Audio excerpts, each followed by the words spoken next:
नमस्कार दोस्तों, study light YouTube channel में एक बार फिर से स्वागत है और हम कर रहे हैं आरएएस प्रीलिम्स 2023 की प्रिपरेशन, जिसमें हम पढ़ रहे हैं राजस्थान की पॉलिटी। और राजस्थान की पॉलिटी में हमारा जो टॉपिक था वो था जिला प्रशासन यानी डिस्ट्रिक्ट एडमिनिस्ट्रेशन। पिछले लेक्चर में हमने डिस्ट्रिक्ट एडमिनिस्ट्रेशन के जो बेसिक्स थे उनके बारे में देखा था। आज हम उसी कड़ी के अंतर्गत हम जो भी व्यवस्थाएँ हैं जिला प्रशासन के अंतर्गत उनको देखने वाले हैं। तो जो हमारी पहली व्यवस्था है यानी पहला जो सिस्टम है वो है संभागीय आयुक्त व्यवस्था यानी कि डिविजनल कमिश्नर सिस्टम। तो चलिए शुरू करते हैं संभागीय आयुक्त व्यवस्था की। संभागीय आयुक्त व्यवस्था की बात करें तो दोस्तों सबसे पहले लॉर्ड विलियम बेंटिक की देन है संभागीय आयुक्त व्यवस्था। आपसे ये पूछा जाए कि किस व्यक्ति की देन है संभागीय आयुक्त व्यवस्था, तो लॉर्ड विलियम बेंटिक की देन है। इन्होंने सबसे पहले संभागीय आयुक्त व्यवस्था की थी।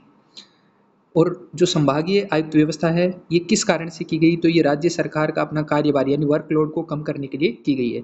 क्योंकि राज्य और राज्य के नीचे संभागीय आयुक्त बना दिए गए और इन संभागीय आयुक्तों में हर संभाग है उसमें कई जिले हैं। तो जो सरकार का जो डायरेक्ट पहले जिले पे हुआ करता था नज़र, अब वो संभाग के स्तर पर होता है, जिससे कि जो राज्य सरकार है उसका जो लोड है वर्कलोड है वो कम हो जाता है। यानी कि जो संभागीय आयुक्त होते हैं वो डायरेक्टली रिपोर्ट करते हैं राज्य सरकार को। जो जिला कलेक्टर है वो रिपोर्ट करते हैं किसको, संभागीय आयुक्त को। अब बात करें कि जो इसका मुखिया रहता है संभागीय आयुक्त व्यवस्था का, वो है संभागीय आयुक्त। और ये रहता है एक आईएएस अधिकारी रहता है। और इसकी जो पद स्थापना है वो कार्मिक विभाग के द्वारा की जाती है। ठीक है। संभागीय आयुक्त का जो कार्यकाल है वो निश्चित नहीं है। इसका जो डिसीजन है वो राज्य सरकार के पास है कि वो इसका जो कार्यकाल है वो कितना रखना चाहती है।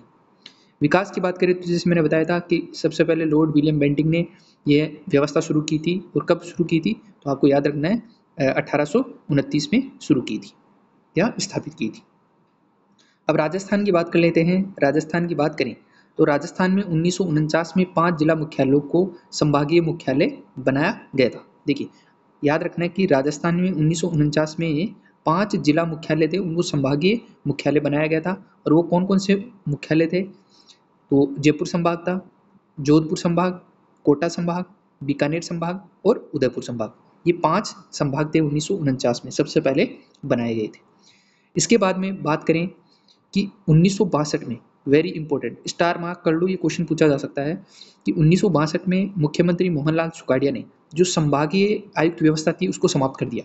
1962 में मोहनलाल सुखाड़िया मुख्यमंत्री थे और उन्होंने जो संभागीय आयुक्त व्यवस्था लाई गई थी उसको समाप्त कर दिया गया।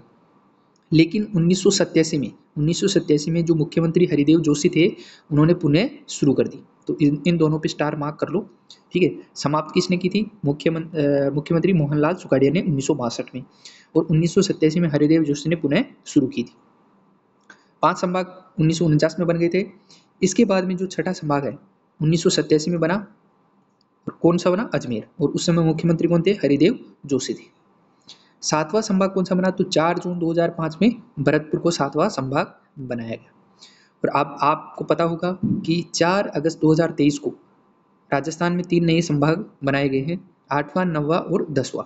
इसमें बांसवाड़ा, पाली और सीकर, ये 3 नए संभाग बनाए गए। याद रखना है, वेरी इंपॉर्टेंट। 8वां, 9वां और 10वां 4 अगस्त 2023 को नए संभाग बनाए गए हैं, बांसवाड़ा, पाली और सीकर। तो अब टोटल संभाग राजस्थान के अंतर्गत 10 हो गए हैं। अब बात कर लेते हैं संभागीय आयुक्त के कार्यों की। ये क्या क्या कार्य करता है, तो सबसे पहला जो कार्य है इनका नियंत्रण व पर्यवेक्षण के रूप में। तो देखो इसमें क्या करता है, जिला प्रशासन यानी जो जितने भी एक संभाग के अंतर्गत, जैसे मान लिया अगर 5 जिले आते हैं तो उन 5 जिलों की जो जिला कलेक्टर है उनकी बैठक को बुलाना, जिले के प्रशासनिक अधिकारियों को विभिन्न निर्देश देना, ये काम है संभागीय आयुक्त का। जिले के सरकारी कार्यालयों का निरीक्षण करना, जितने भी सरकारी कार्यालय हैं उनका निरीक्षण करने का कार्य भी संभागीय आयुक्त का है। इसके बाद में समन्वय के रूप में बात करें तो जिला प्रशासन के विभाग और जिला प्रशासन के कर्मचारियों से समन्वय करता है यानी कोऑर्डिनेट करता है।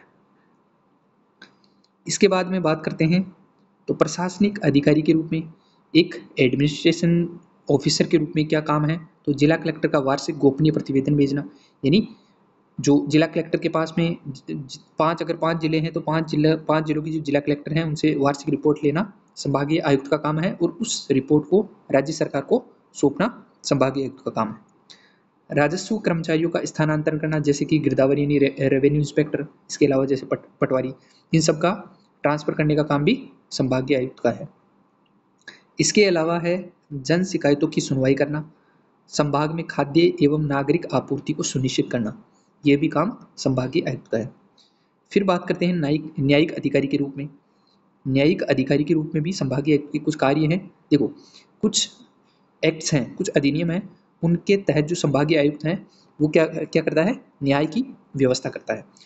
वो कौन कौन से अधिनियम हैं? तो देखो, सबसे पहले है राजस्थान भू राजस्व अधिनियम 1956, फिर है राजस्थान काश्तकारी अधिनियम 1955, फिर राजस्थान पंचायती राज अधिनियम 1994, राजस्थान नगरपालिका अधिनियम 2009, राजस्थान वन अधिनियम 1953 और राजस्थान आबकारी अधिनियम 1950।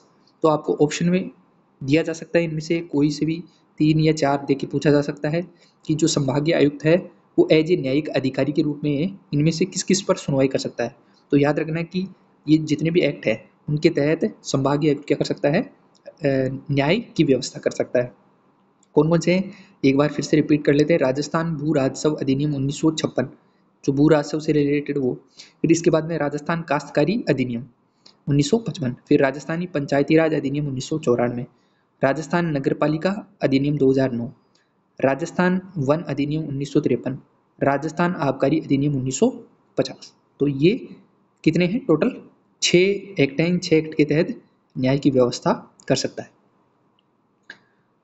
कुछ अन्य कार्य हैं संभागीय आयुक्त की, उनकी बात कर लेते हैं। देखो, संभागीय आयुक्त जैसे कि अजमेर का जो संभागीय आयुक्त है उसका जो बिसलपुर परियोजना है उसकी देखरेख करने का काम भी उसी का रहता है। यानी बिसलपुर परियोजना का जो कार्य है या जो देखरेख है या मैनेजमेंट है उसका काम भी कौन करता है? जो अजमेर का संभागीय आयुक्त है वही करता है। इसके अलावा जनजातीय क्षेत्रीय विकास कार्यक्रम, इसका काम है उदयपुर का जो संभागीय आयुक्त है उसका। मरु विकास कार्यक्रम की देखरेख करना जोधपुर के संभागीय आयुक्त का है। इंदिरा गांधी नहर परियोजना बीकानेर की संभागीय आयुक्त का है। इसके अलावा चंबल कमांड क्षेत्र विकास कार्यक्रम की देखरेख करना कोटा व भरतपुर का जो संभागीय आयुक्त है उसका है। ये कुछ अलग से संभागीय आयुक्त हैं, उनके कार्य हैं। तो आपसे पूछा जाए कि जो बिसलपुर परियोजना है उसकी देखरेख कौन करता है, तो वो करता है अजमेर का जो संभागीय आयुक्त है वह।